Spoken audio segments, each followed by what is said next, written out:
Well, afterwards, the panel had to take a break to decide on whether or not to take a look at the longer version of the video. Well, on resumption, the panel stepped down the matter for the time being to hear another case. Let's now rejoin the Lagos panel of inquiry into SARS-related abuses live at Lekki.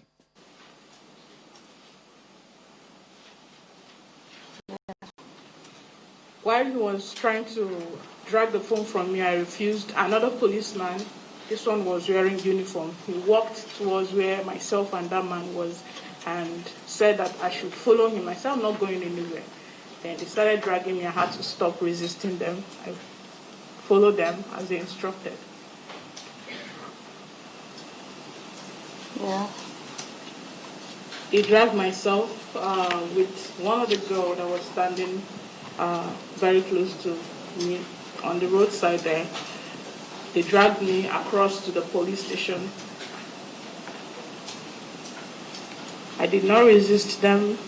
I just followed them. But they were using force on me. They were dragging me with force. Yeah.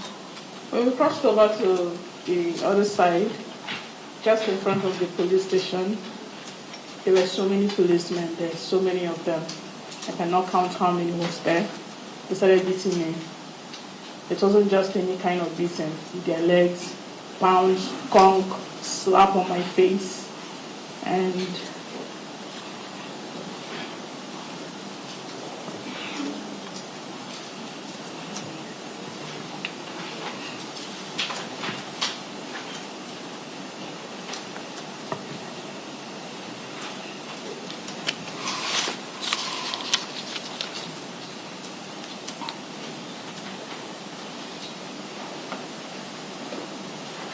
Yeah.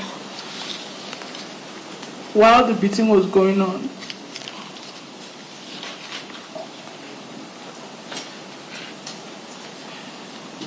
I lost control of my body and I lost control of my body. My phone fell on the ground. One of them used his foot to smash the phone because he believed I was recording with my phone and I'm going to post it on the internet.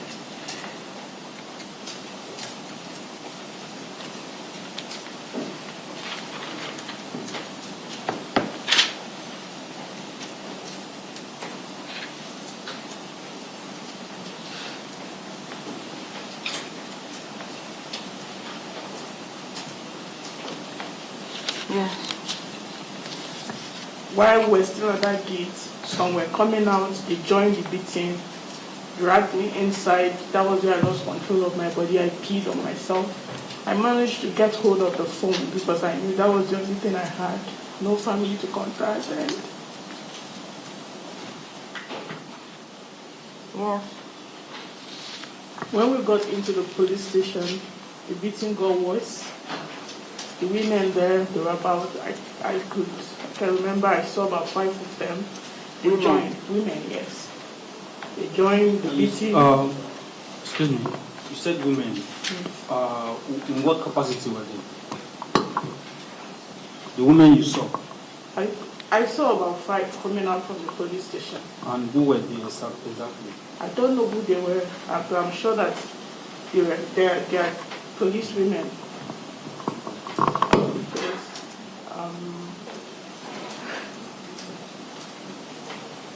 they joined, started beating myself with the other 2. They arrested, beat us, dragged us into the police station. The beating continued, did not stop.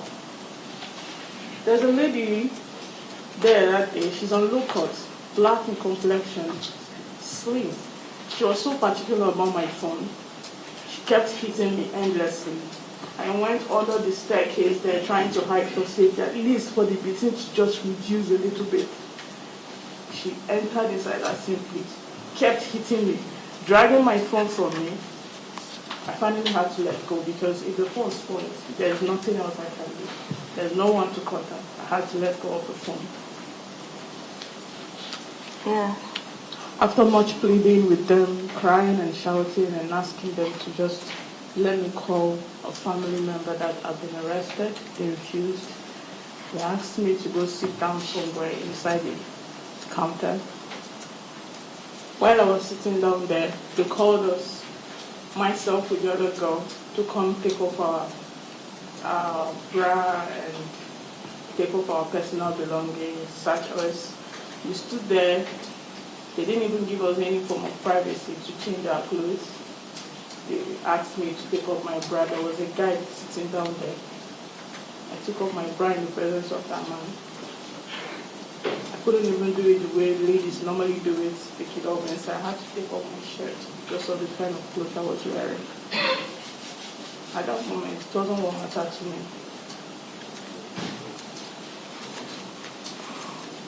It's still my right hand for a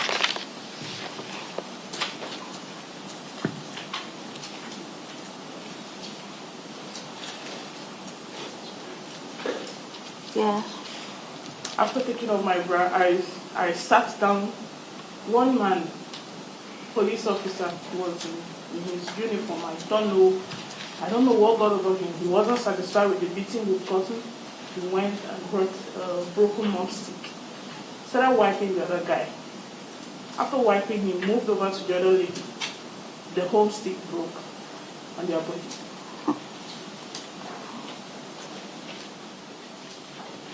Yeah. Then he went out. After beating the two that were there, he went out, coming back with the same anger, with nothing this time. He started hitting me with his gun.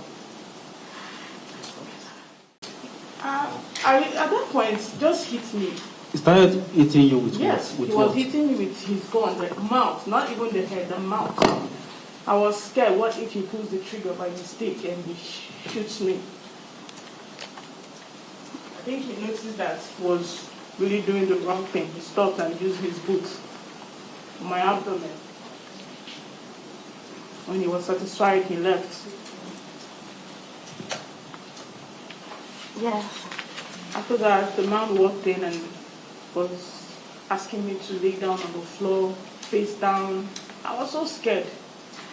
I don't know what to do. I was just obeying everything they asked me to do, all the torture, the threats, threatening to take me to Panti, threatening to take me to Kri, from there to Abuja. What have I done that you're threatening me and you want to take me? At least, let me even call someone. They said that I'm not calling anybody. They seized our phones.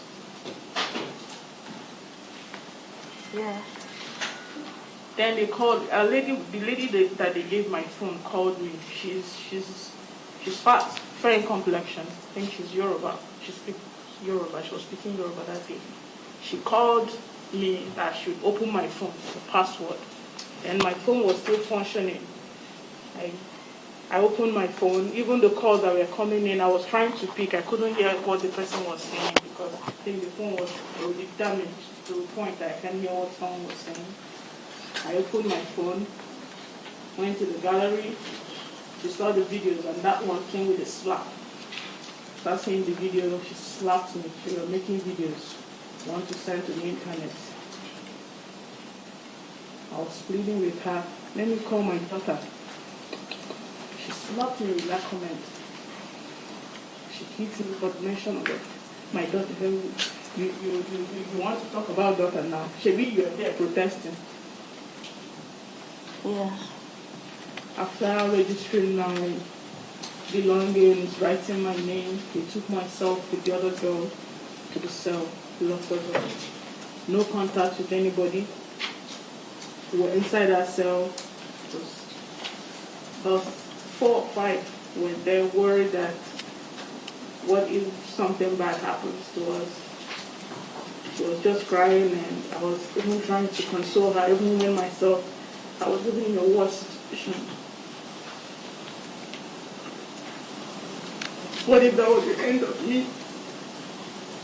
Yeah.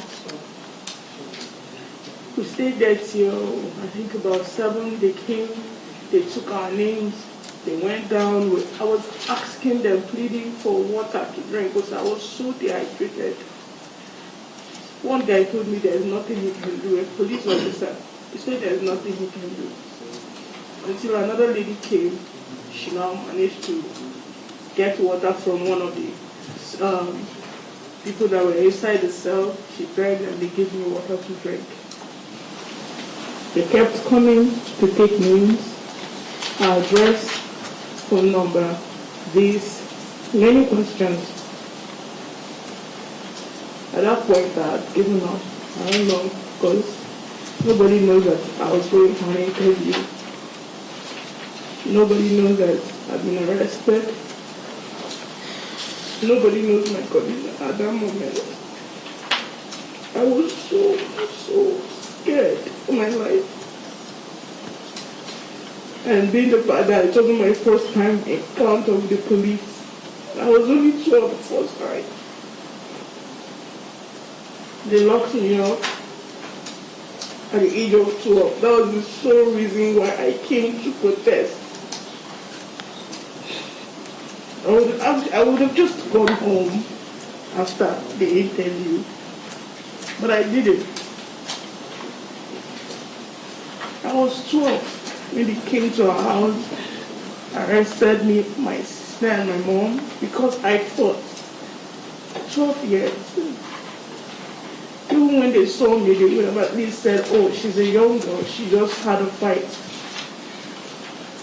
and settled the matter. But they took myself and my sister to the station, locked us up inside a cell at the age of 12. I knew what police station was. I saw the smell, the mosquito bite. I almost slept there that day until they got us out. So it's 2005. That was the reason why I came to protest. And this thing is still happening. They beat me like... They beat me because of the video I was making, nothing else. They didn't see anything incriminating, just my phone. After you were locked up, what happened afterwards? They just kept coming to the cell to take my address until the other girl with me left. I just knew that I'm done for because she has a mom here in Israel, she has a family here. I don't have anybody, I'm just alone. I'm an orphan. So if anything like that happened to me, that would be it. And my child would just not see me anymore. When they took the girl out, I gave up because I don't know what would be. I don't know what would happen. So how were you able to get out of this? Later on, a man came and took me to take my statement. Not yet. After taking my statement, he took me back to the cell again. At that point, I didn't know what was happening. Luckily, he's an Igbo man, I'm Igbo. I tried to use language to see if that would even help. He was telling me that I should calm down. Sister, please tell me, what's going on? You've taken my statement. Can you tell me what's happening, please? He took me back to the cell. Later on, he came, took myself with some other guys that were arrested that same day because of the protest. Took us upstairs. That was where I saw Desmond Elliott. I didn't know what was going on, but I had hope that I think I might be out because seeing someone who is in government there in the police station means that there's hope for me. I don't know what was the discussion, what was going on, but I heard there were lawyers around to defend me, to sign. So many things were just flying through my head. At that point, I just want to go home. I just want to go and sleep. I just want to rest. My head was bruised. My face was bruised. You said some lawyers came for you. Yes. Do you know how they got to know that you were there? I didn't even know at that point. I didn't know what happened. I mean, I've been cut out for a while. But later on, a man that came with Desmond Elliott now said that a video of two ladies that were being harassed was trending online, and they came and were two ladies. That was how I got to know that that's the reason why they came here. They saw two ladies. They cut the video of us being brutalized. After you were released, what did you do? This morning Lord, that night, he gave me the sum of 6,000 naira to find my way home. I collected my phone. It was almost 10. There was so much traffic that day. I couldn't get a cab. I had to walk. It was raining. I was walking under the rain and I was traumatized. Thankfully, no vehicle hit me that day. I was crying. I was smelling. I was smelling. I was thinking nothing was smell. I walked from that police station to Yaba. To Joshua, that was where I stopped. I was looking for a cab. I didn't see any. I walked up to a man. I would have been raped that night. I would have been raped because of all of this. I walked up to a man asking him if I can get a cab home. He said no. He was not asking me to come sleep inside the bus because he saw how vulnerable I was. He has seen an advantage. He has seen an opportunity to take advantage of my state. Thankfully, I did not. I asked him to show me, even when I was asking him to show me a hotel around where I can sleep, I was even risking my life because what if he comes at night? That place is not safe. I had to manage, found a hotel, paid with that money that money Lord gave me, and I slept there overnight. I couldn't take off my clothes. I just slept. I was having flashes of everything that happened.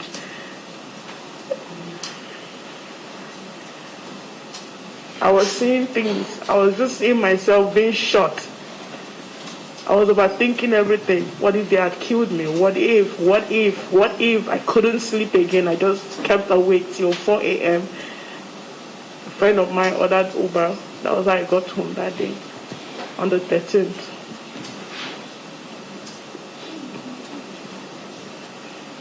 You said you were bruised, you had injuries, and all of that. What did you do to rectify that? That same day after getting home, I had to go take medication because the pains, especially my head, was much. Some people helped me with funds and asked me to just go get medication and get checked. And I went to a clinic to do that.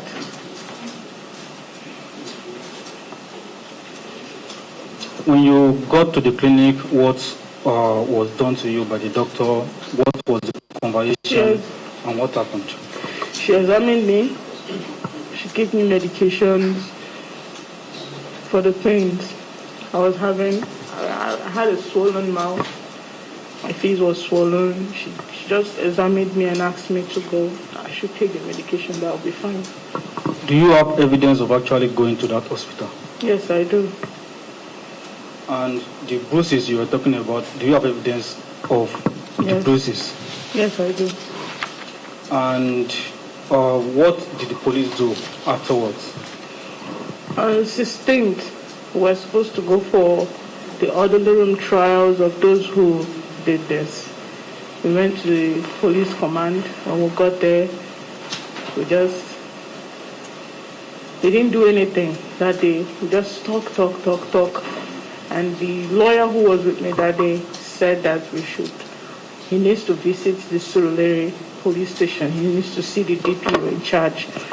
Okay. So that was how myself with the other victim went there that day. When we got there, the lawyer was the one speaking on my behalf. I didn't say anything to anyone. He was the one speaking to the DPO, telling him that he's not sure if I've gotten proper medications, and that I have explained my situation to him, and he feels that I should be taken care of properly, since the other people said that they can take care of themselves. He was now speaking to the DPO that he should foot my bills.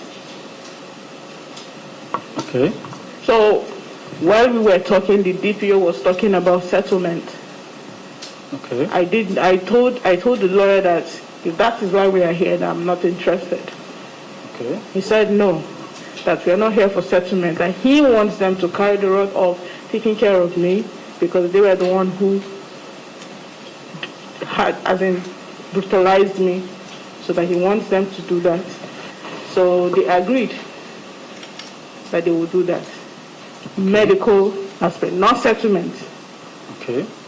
So the man went down, came back with money, and handed it over to me. How much was offered to given to you? He gave me 200,000 naira that day. Okay. And I insisted that there should be a written note that this is not a settlement, and which he signed as well. Okay. Do you have evidence of that discussion? Yes, I do have evidence of it. In what means did you get this evidence? I have the written paper. You were given a copy of the written? I took a picture of it. Okay. And also I have a video. Okay. Video of that conversation. The orderly trial that you mentioned earlier on, did it later take place? Yes. I think we went on the 30th to that. We waited all day that day. They didn't answer us. They said we should pick a date when we'll come back again, that the people who are supposed to be there, they are not there. Hold up, this. I said, no problem. We'll still come back. We'll pick the date. You said you waited all day? Yes. Like till what time? I think about 4. I left there around 4, myself with the lawyer that went with me. Okay. Then what date were you asked to come back? I was the one that picked the date convenient for me, because that was what they asked me to do, pick a date. Okay. And we went on the 4th. That was this month, on the 4th of this month. 4th of November, yes, 2020. Sir. So, what transpired on the 4th of November? Some of the police officers that were involved in that assault were there, present. We waited till, I think, about 12 in the afternoon, because I knew I was there very early. Waited, and few of them came. So I was trying to tell the officer in charge, who was to conduct the trial, that these are not the numbers of people that assaulted me. You need to call the whole police station, because they were all involved in it. Were you the only one present at the trial? No. You were with who? The lawyer. Okay. So what transpired during the trial? He took my statement. After taking my statement, he took the statement. I can't remember if he took the statement of those police officers, but now I gave him my statement, and he started the trial like the way they do. Were the police officers allowed to ask you questions too? No, I didn't. I can't remember asking questions. It was the officers that were asking me questions. The officers that were on trial? Yes. You said you took pictures of the bruises, yes, how you were beaten. Yes. You also mentioned a medical report. Yes. You also mentioned a viral video. Yes. Which the lawyer saw and had to come to the police station. Yes. If you see all those, will you recognize them? Will you be able to identify them? Yes, of course. Honorable Chairman, we have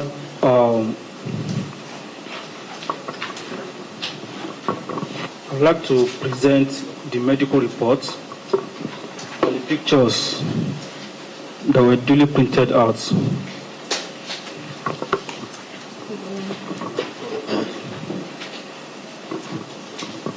And then on this flash drive, we have the pictures there, as well as the video, the viral video of where the complainant was being beaten by the officers.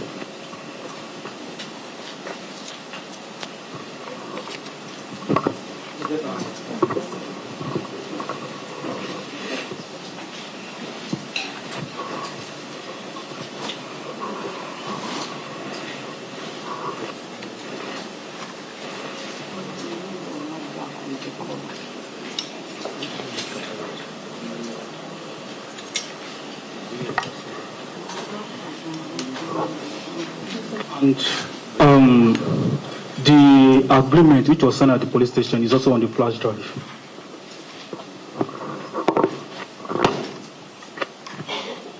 Yes, Mr. Joffo. My Lord, I do understand that the rules of evidence are not applied there. My Lord, I think we should have a copy of this just so in due time we make it. You are not objecting to the admissibility.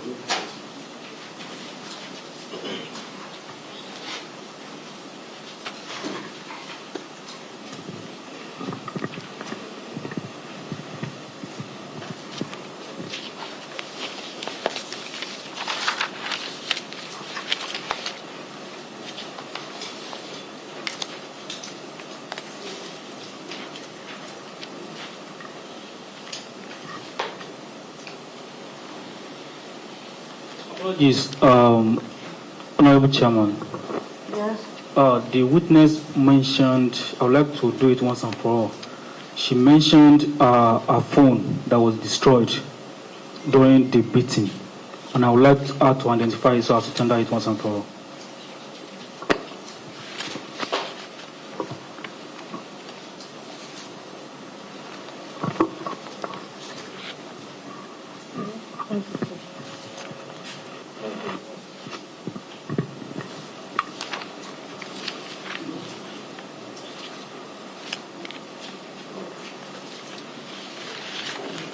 Thank you.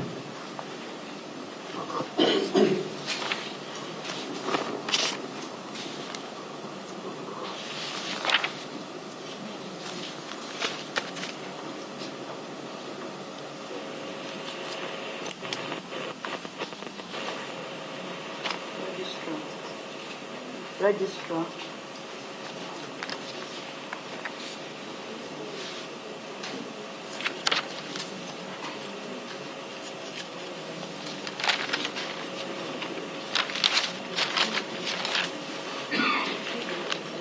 Newgate Medical Services Limited, medical report in Riopara and Kema Locum Felicia, age 27 years, issued on 13th October 2020, is hereby admitted and marked Exhibit A.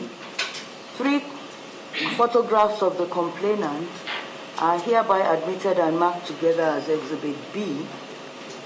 A photograph of 2 policemen pushing 2 ladies and a gentleman in white shirt is admitted and marked Exhibit C.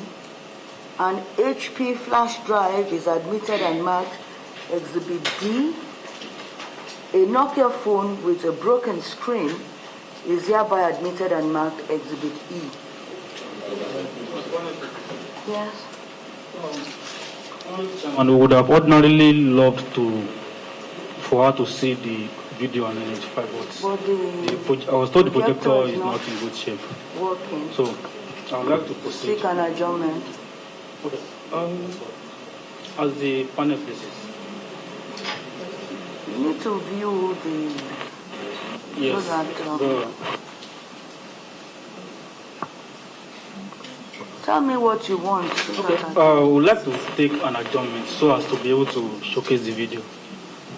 Yes, Mr. Ejiofor. My Lord, in as much we agree that we want to watch the video, I had wanted to start my cross-examination today. I don't think it would defeat the watching of the video. Evidence in chief has not closed. How do we now? My Lord, what is left now is watching the video. He has testified, he has given our evidence chief. Even at that, the evidence in chief must close before you can commence cross-examination. Ask please. Thank you. We would like to have a date for adjournment, subject to the convenience of the panel. Would 8 December meet the convenience of council? Parties have agreed 4th of December. 4th of December. My Lord, our diary is so feed up, but we have agreed 4th of December for cross-examination. Not cross-examination. No. We are here to close our examination in chief. My Lord, I don't think there is any danger if he closes evidence on 4th and we cross-examine her. It's your case now. Why are you running away from cross-examination? I am not running away from cross-examination. You can't do my case for me. Please. Further hearing in the proceedings is hereby adjourned to 4th December 2020. Yes.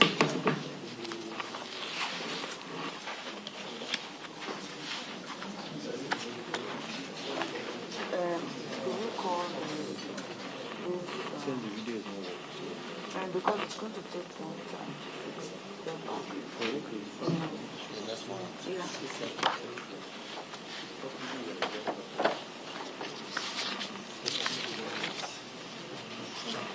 Addition number. Yes.